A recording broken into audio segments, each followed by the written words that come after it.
Bismillahirrahmanirrahim. Assalamualaikum warahmatullahi wabarakatuh. Alhamdulillahilladzi amarana bil ittihad wal i'tisami bihablillahil matin. Asyhadu an la ilaha illallah wa asyhadu anna Muhammadar Rasulullah. Allahumma salli wa sallim ala sayyidina Muhammadin wa ala alihi wa sahbihi ajma'in.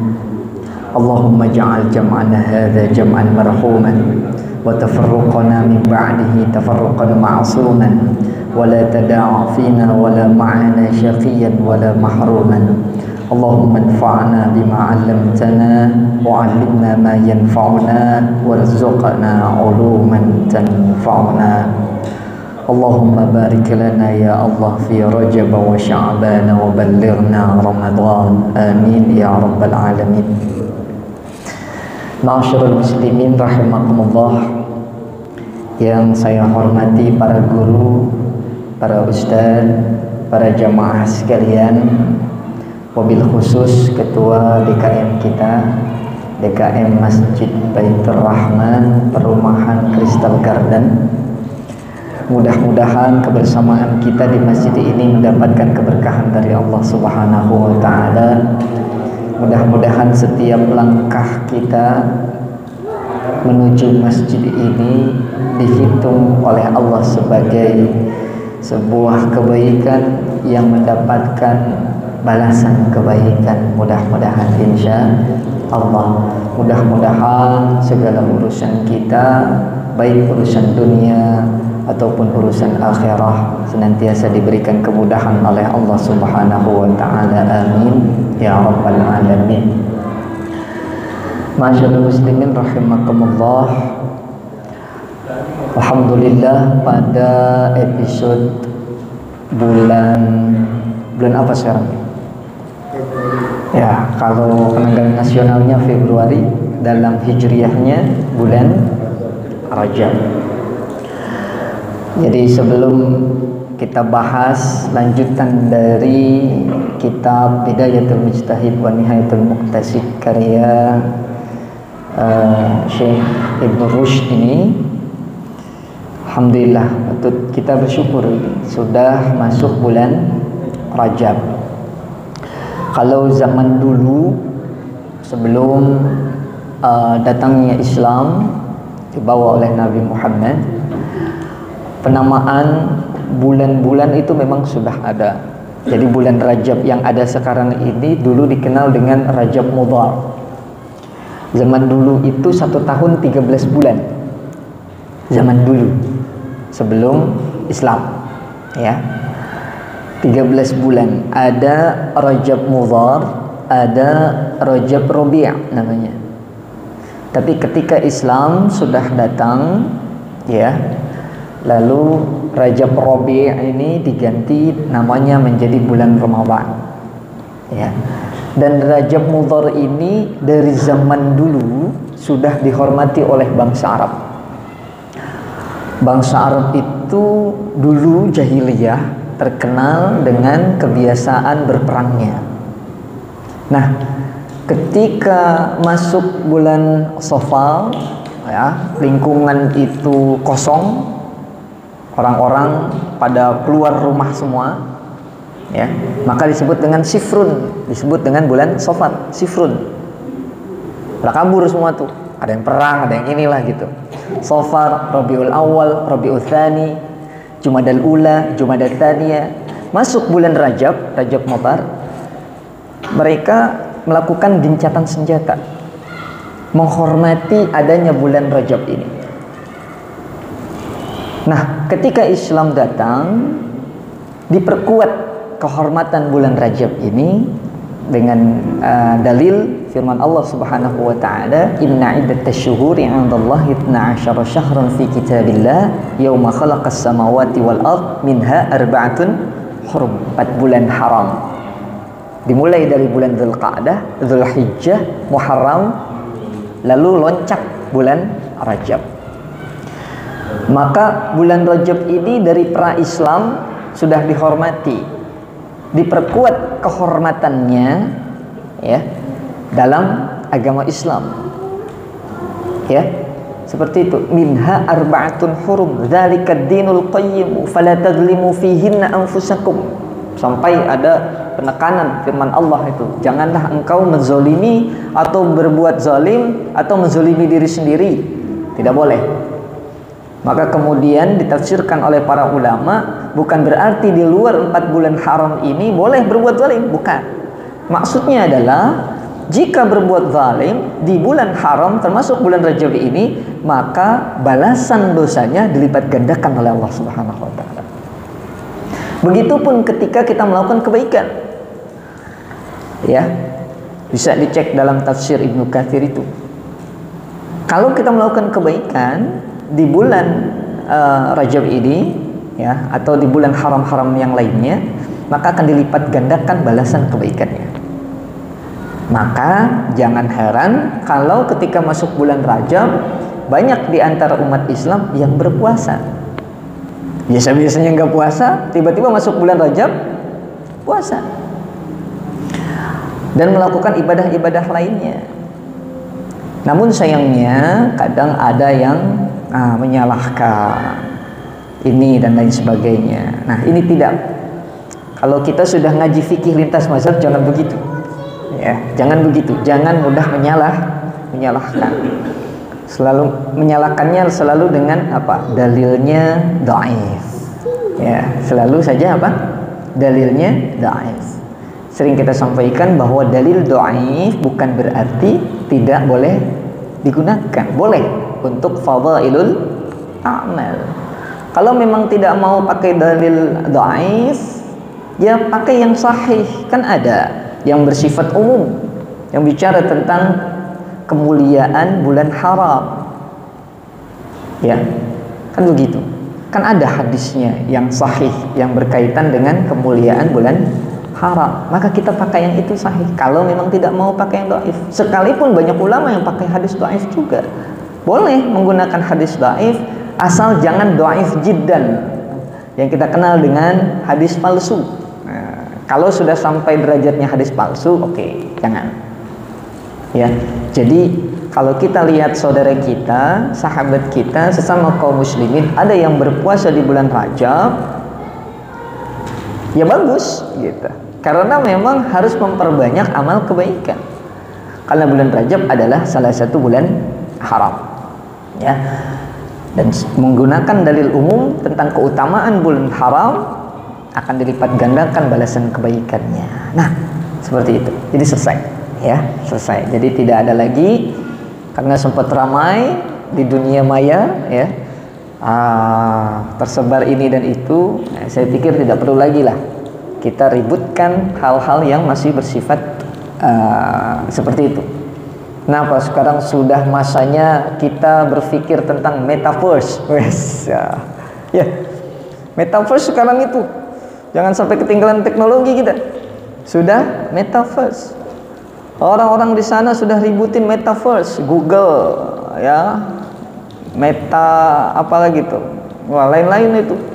Kita masih ributkan yang itu saja, ya, jangan sampai. Nah, mudah-mudahan ketika kita memahami konsep penetapan hukum itu dengan sebaik-baiknya, apalagi kita coba kaji dari beberapa pandangan kalangan ulama, maka kita bisa lebih toleransi dengan pendapat yang berbeda dengan kita. Kalau kita sudah toleran dengan orang yang berbeda dengan kita, apalagi sesama saudara seiman, seagama, wah, ya sudahlah, tidak perlu diperuncing perbedaan itu, ya. Insya Allah, biar bisa umat Islam ini kompak selalu, tidak mudah dipecah belah. Insya Allah. Baik, kita awali dengan membaca surah Al-Fatihah. Mudah-mudahan para alim ulama jadi wasilah kebersamaan kita dari kajian kitab Bidayatul Mujtahid ini, ya, yang telah meninggal dunia, mudah-mudahan di alam barzahnya Allah jadikan raudhah min riyadil jannah, dan kita yang mengaji kitab ini mudah-mudahan diberikan ilmu yang manfaat dan barakah. Ala hadhihi niyyah wa ala kulli niyatin salihah. Al-Fatihah. A'udzu billahi minasyaitonir rajim. Bismillahirrahmanirrahim. Alhamdulillahirabbil alamin arrahmanir rahim maliki yaumiddin. Iyyaka na'budu wa iyyaka nasta'in ihdinas siratal mustaqim siratal ladzina an'amta 'alaihim ghairil maghdubi 'alaihim waladdallin. Rabbighfir lana wa liwalidayna. Al-bab ats-tsani fi ma'rifati nawaqidhi hadhihi at-taharah. Kita masuk ke bab kedua ya dari pembahasan kita. Ini kalau ya kemarin kita bahas ini kitab dari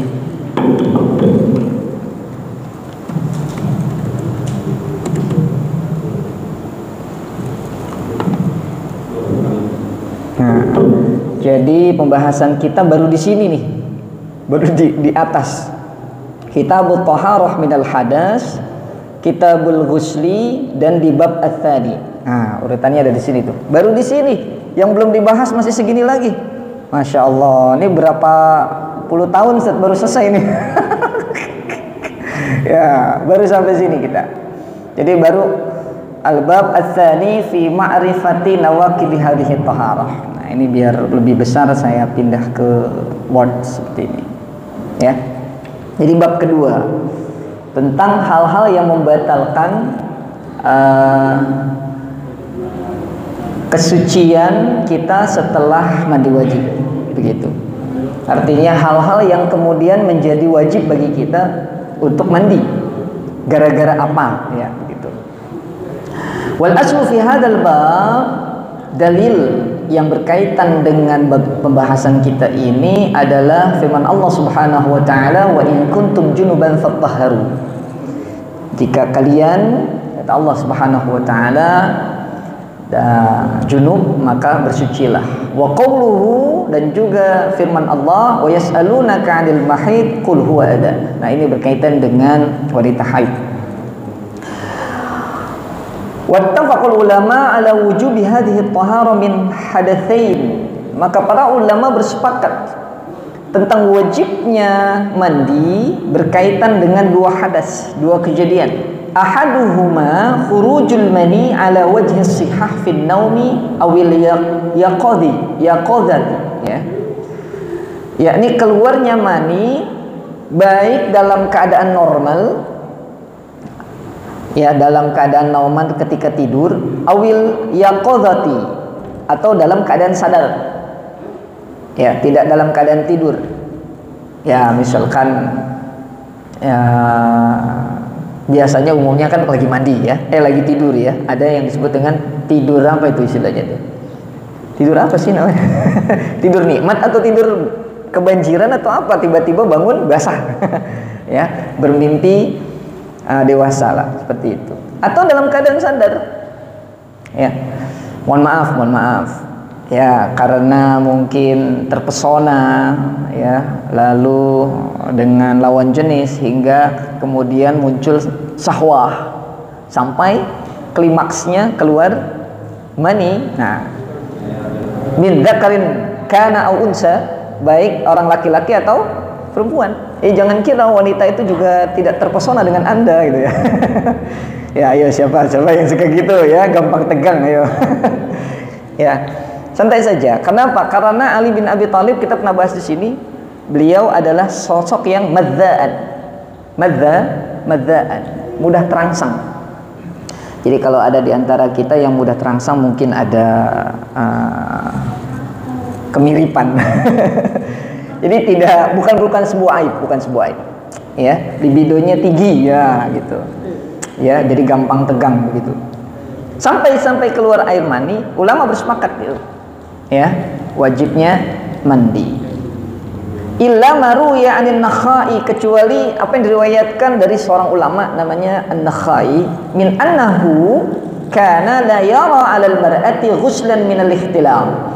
Beliau berpendapat, An-Nakhai ini, ahli fikih ini, mengatakan, ya, kalau yang bermimpi itu sampai keluar mani adalah seorang wanita, tidak wajib mandi. yang wajib mandi hanya laki-laki. Ini hanya pendapat beliau saja. Sisanya ulama-ulama yang lain bersepakat, termasuk Imam Syafi'i, Imam Ahmad, Imam Malik, Imam Abu Hanifah, sepakat semuanya. Wajib mandi min dzakarin kana aw unsa, baik laki-laki atau perempuan yang tidur sampai kemudian keluar air mani. Wa inna mattafaqal jumhuru ala musawatil mar'ati fil ihtilam lirrajuli, ya. Kesepakatan mayoritas ulama terkait kesamaan baik laki-laki atau perempuan wajib mandi ketika bermimpi itu berdasarkan apa? Li hadisi Ummi Salamah Ats-Tsabit. Jadi hadis yang diriwayatkan dari Ummi Salamah Ats-Tsabit. Ats-Tsabit ini kalau versinya Ibnu Rus, Ats-Tsabit itu adalah yang disahihkan oleh Bukhari dan juga Muslim, atau disahihkan oleh salah satunya, disebut dengan hadis Ats-Tsabit. Annaha qalat, bahwasanya Ummu Salamah ya berkata, ya Rasulullah, al-mar'atu tara fil manami mithla ma yara ar-rajulu. Wahai Rasulullah, manakala seorang perempuan melihat dalam mimpinya, artinya bermimpi ya melihat, lalu kemudian bangun, terus apa? Mayar rajulu, sebagaimana juga yang terjadi kepada laki-laki, artinya mimpi basah, gitu ya. Istilah kita mimpi basah. Ya.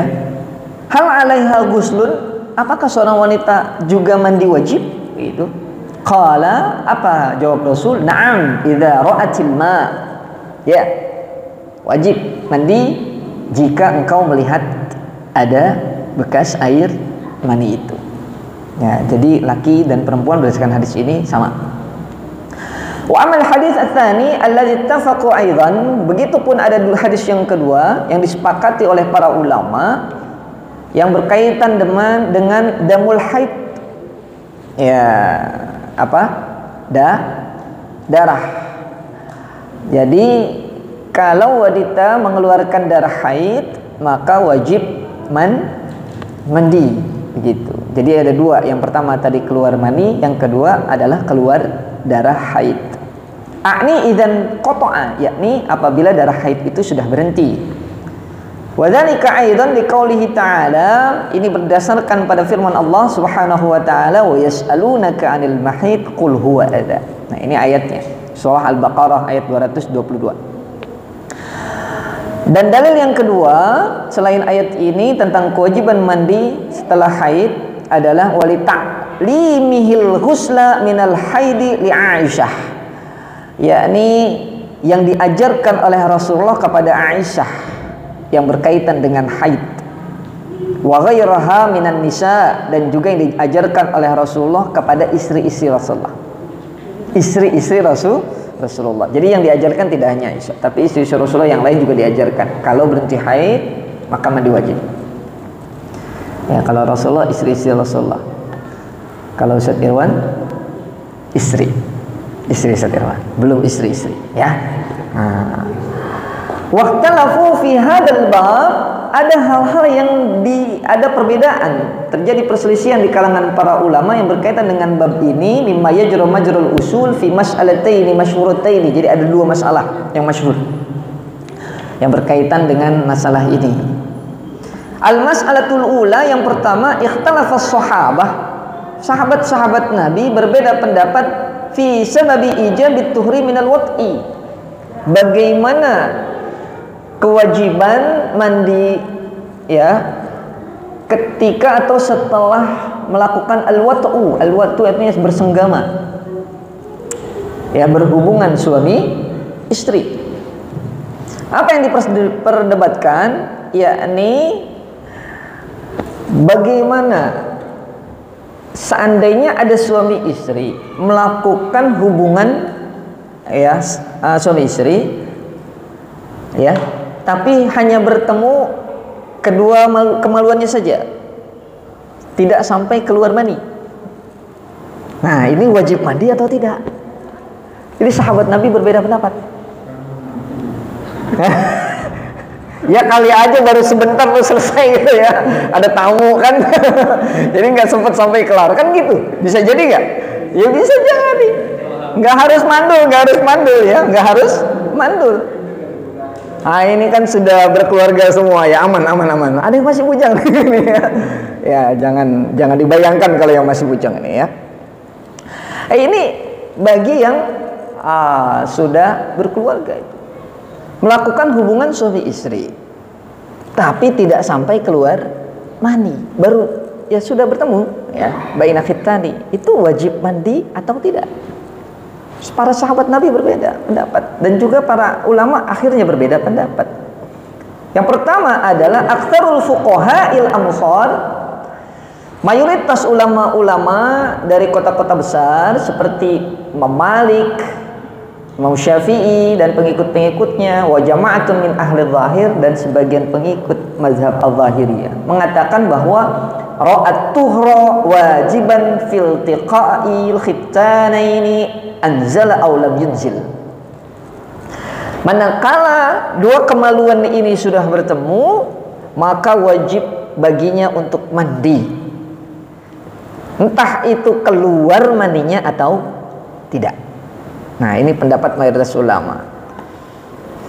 Sedangkan yang berpendapat bahwasanya mandi wajib itu adalah hanya tatkala terjadinya pertemuan dua kemaluan itu dan sampai keluar air mani, itu adalah pendapat qaumun min ahli zahir. Jadi pengikut Imam Daud al-Zahiri terpecah menjadi dua. Yang pertama mengikuti pendapat mayoritas ulama yang mengatakan keluar mani atau tidak kalau sudah berhubungan badan maka wajib mandi. Sebagiannya yang mengatakan tidak wajib mandi. Antum ikut mazhab yang mana ini? Ya. Kenapa ulama berbeda pendapat? Ta'arudul ahadis fi dzalika, karena ada hadis yang maknanya berseberangan. Ya. Yang pertama adalah hadis Abi Hurairah anin Nabi alaihi salatu wassalam, diriwayatkan dari Abu Hurairah annahu qala, bahwasanya ia bersabda, idza qa'ada baina su'abihal arba'i wa alzaqal khitana bil khitani faqad wajabal huslu. Jadi manakala qa'ada, sudah duduk, wah ini ilustrasinya Rasulullah ya, sudah duduk, seorang suami sudah duduk di antara su'abihal arba'. Itu kalau manusia di X kan gini ya, X ya, kanan yang X ya, tangan kanan kiri, yang bawah kaki ya, kaki kanan kaki kiri kan X, tengah-tengahnya itu loh su'abihal arba itu namanya, tengah-tengah di antara empat sudut itu. Kalau sudah duduk di situ ya, wa alzaqal khitani bil khitani, lalu kemudian X-nya itu sama-sama X ya. Nah, ketemu kedua kemaluan itu ya antara suami dan istri, faqad wajibal huslu, maka diwajibkan baginya untuk mandi. Ini hadisnya begitu. Kalau udah ketemu wajib mandi gitu. Wal hadis akhar, sedangkan hadis yang kedua, hadis Utsman, ini diriwayatkan oleh Utsman bin Affan. Annahu su'ila, bahwasanya Utsman itu pernah ditanya. Faqila lahu ara'aita ar-rajula idza jama'a ahlahu wa lam yumni. Ada sahabat yang bertanya kepada Utsman bin Affan, wahai Utsman bin Affan, bagaimana pendapat Anda ketika ada seorang suami berjima dengan istrinya tapi tidak keluar mani? Qala Utsman, lalu Utsman berkata, yatawaddau kama yatawaddau lis-shalah. Cukup berwudu saja sebagaimana wudunya untuk salat. Sami'tuhu min Rasulillah, saya mendengar itu langsung dari Rasulullah sallallahu alaihi wasallam. Berarti dua hadis yang berbeda. Dua-duanya pakai hadis. Ini pentingnya kita belajar hadis. Jangan dikit-dikit wah ada dalilnya hadis. Nanti dulu. Karena ini dua hadis, sama-sama hadis sahih. Yang satu mengatakan asal udah ketemu dua kemaluan wajib mandi. Tapi hadis yang kedua, itu hadis yang pertama diriwayatkan oleh Abu Hurairah, ini hadis kedua diriwayatkan oleh Utsman bin Affan. Kalau nggak keluar mani, cukup wudu saja. Loh, antum mau pakai hadis yang mana? Dua-duanya pakai hadis. Wudu aja kan? Ya, kita lihat begini argumentasinya itu. Ya, fadhahabal ulama'u fi hadzainil hadisaini madhhabaini. Melihat dua hadis yang berseberangan ini, para ulama ya terbagi menjadi dua madhab. Ahaduhuma madhabun naskhi. Mazhab yang pertama menggunakan teknik naskhun. Apa itu naskhun? Naskhun itu raf'u hukmin syar'iyyin bidalilin syar'iyyin mutaakhirin, yakni menggunakan dalil yang mutaakhir. Ngerti nggak dalil mutaakhir? Hadis Utsman ini disampaikan oleh Rasulullah di awal-awal keislaman. Di awal-awal keislaman. Beberapa tahun kemudian, baru kemudian Rasulullah bersabda dengan hadis yang diriwayatkan oleh Imam Bukhari. Abu Hurairah. Itu yang namanya naskhun. Sehingga kita pakai hadis yang mana? Yang lama apa yang baru? Yang mutaakhir, yang Abu Hurairah. Ini yang disebut dengan teknik naskhun. Contoh misalkan masjid ini DKM bikin aturan, mau yang pakai yang mana? Aturan lama atau aturan yang baru sekarang? Yang mana yang kita pakai? Aturan yang baru. Ini yang disebut dengan naskhun. Aturan yang lama tidak dipakai lagi. Sabda Rasul yang di awal-awal keislaman tidak dipakai lagi, tapi yang dipakai adalah yang mutaakhir. Ini yang disebut dengan teknik naskhun. Wathani, inilah yang dipakai oleh mayoritas ulama yang menguatkan hadis Abu Hurairah. Asal sudah ketemu dua khitan, dua kemaluan, maka wajib mandi. Karena itu hadis yang mutaakhir. Sedangkan hadis Utsman itu berada dalam awal-awal Islam. Ya, itu yang dipakai oleh Imam Syafi'i. Menasakh. Sedangkan sebagian ulama lain yang menggunakan hadis Utsman, kenapa? Alasannya adalah menggunakan madhabur ruju' ila ma'alaihil ittifaq inda ta'arudil ladzi la yumkinul jam'u fihi wala tarjih. Yakni menggunakan metode kembali kepada yang sudah disepakati. Kembali kepada yang sudah disepakati. Apa yang disepakati? Tadi di awal kita sudah sepakati bahwasanya para ulama bersepakat manakala keluar mani wajib mandi. Kan tadi di awal gitu. Ada dua hal yang disepakati oleh para ulama, kewajiban mandi gara-gara keluar mani dan juga keluar haid lalu berhenti haidnya. Itu sudah disepakati. Maka ketika terjadi perbedaan antara dua hadis sahih yang tidak memungkinkan terjadi al-jam'u, komprehensi, dan juga at-tarjih, menguatkan, tidak bisa dikuatkan dua-duanya karena dua-duanya kuat, maka menggunakan metode ar-ruju' ila ma'alaihil ittifaq, kembali yang disepakati. Yang disepakati adalah keluar mani, maka syaratnya keluar mani. Kalau terjadi hubungan suami istri tanpa keluar mani, maka tidak wajib mandi.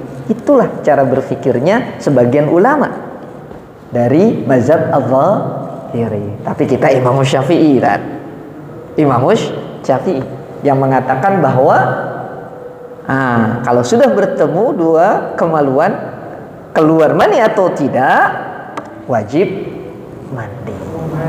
Mandi berarti seger loh ya. Ujung-ujungnya mandi juga.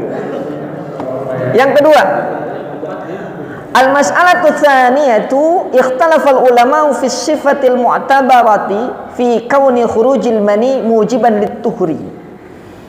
Yakni bagaimana keluar mani itu.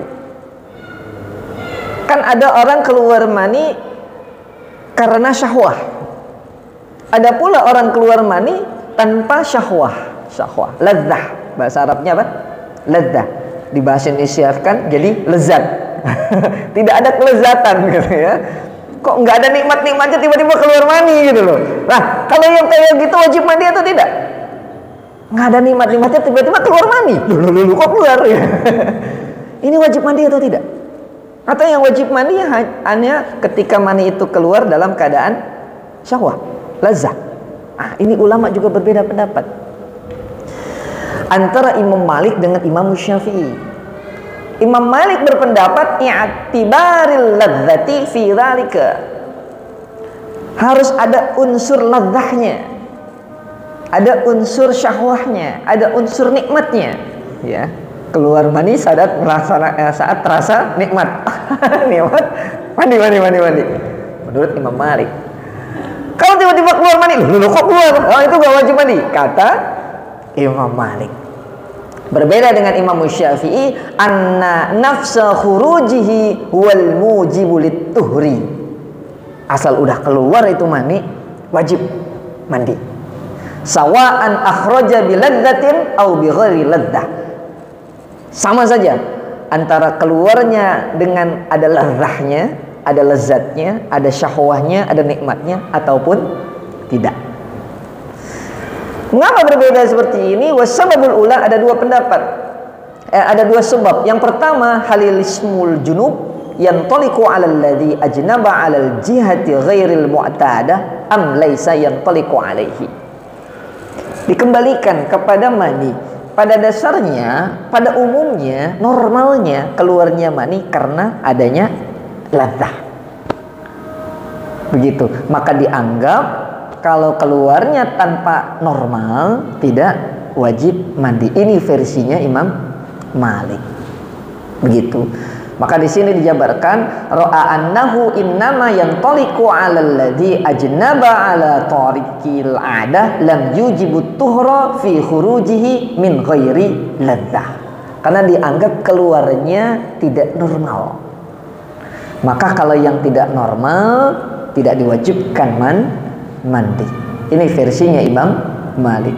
Sedangkan versinya Imam Syafi'i, ra'a annahu yantaliqu 'ala khurujil mani kaifa ma kharaja aujaba minhu tuhra wa illam yakhruj ma'a ladzah.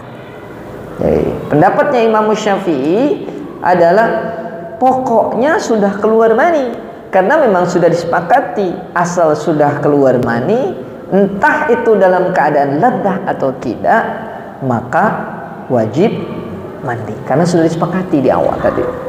Begitu.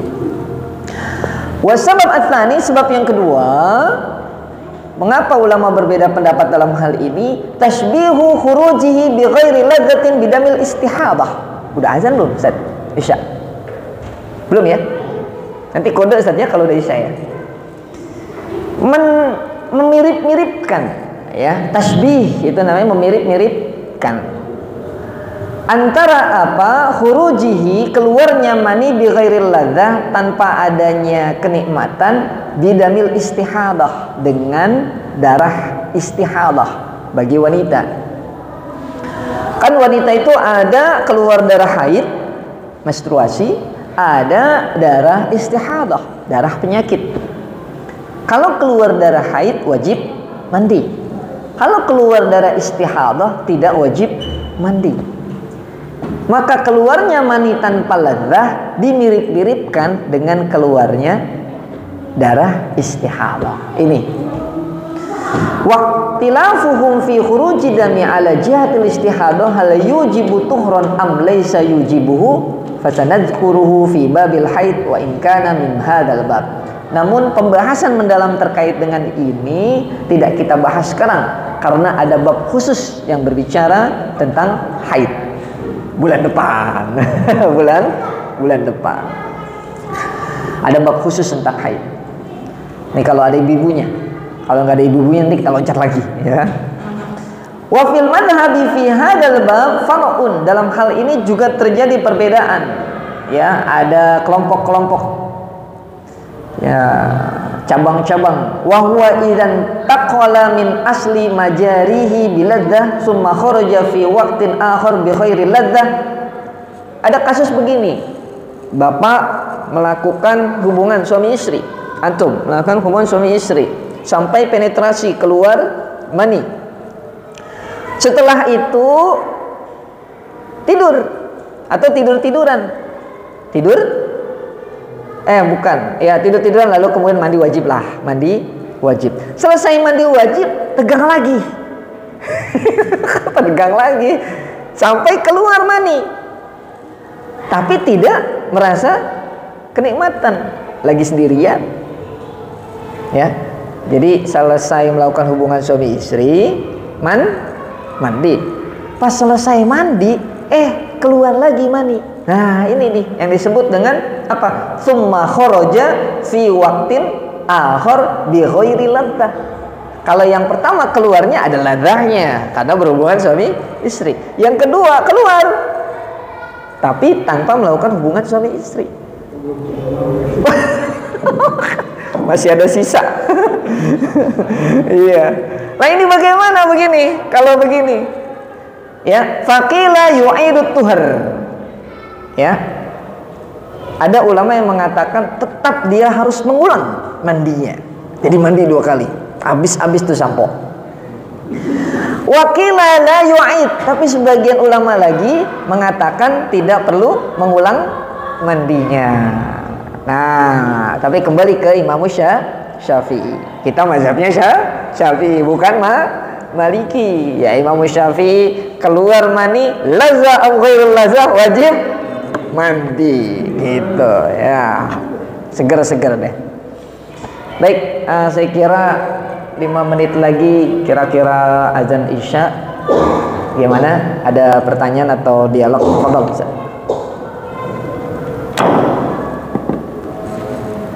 Pada tegang semua ini. Iya.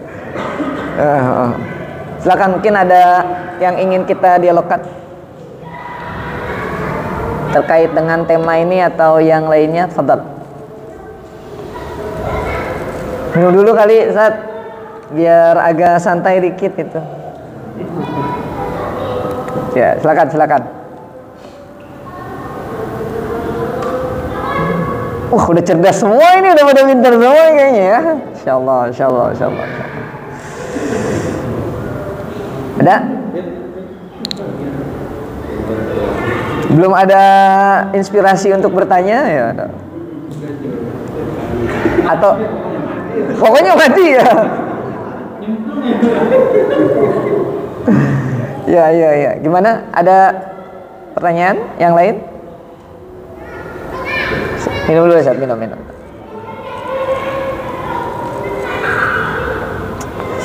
Baik. Gimana, Ustaz? Cukup saja ya? Kalau memang tidak ada pertanyaan, kita cukupkan. Kan biasanya habis azan isya kita lanjut ya. Kalau tidak ada pertanyaan, kita cukupkan. Ada sebelum saya tutup? Kayak mau buru-buru praktek semua ini ya. Sabar, apalagi yang lagi haid istrinya, sabar ya. Baik. Sedikit lagi isya ya.